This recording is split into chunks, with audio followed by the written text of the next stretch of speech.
Hey everybody, in this video I'm going to be showing you guys how to add RFID cards to Apple Wallet. So in this video I'm going to be showing you how to add RFID cards to Apple Wallet. So before we get started, I just want you guys to like this video and subscribe to our YouTube channel for more amazing helpful content like this. With that all being said, let's get started with today's video.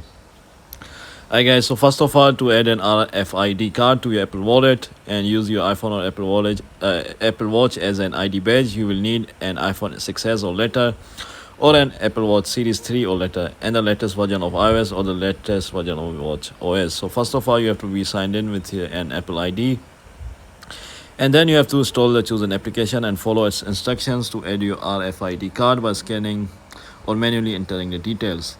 After setup, you may tap your iPhone or Apple Watch, to emulate the RFID card signal through the app. Adding an employee badge to your Apple Wallet automatically allows you to use your phone as a badge, holding your phone against a compatible reader. Apple calls this the Express mode. You can do this with some but not all student IDs, boarding passes, digital keys to access the door or car. By the way, please keep in mind this method may not be compatible with all RFID cards, so you're gonna have to test it. So make sure you're signed in on your device with an Apple ID.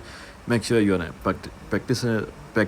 participating employer, an application provided by your employer credentials, and that's about it. However, if you want to use RFID card without express mode, you can try this method. You can turn off express mode and see if it's better for you. So yeah guys, that's about it. If you found this video to be helpful, then thanks for watching, and I'll see you in the next video very soon. Peace.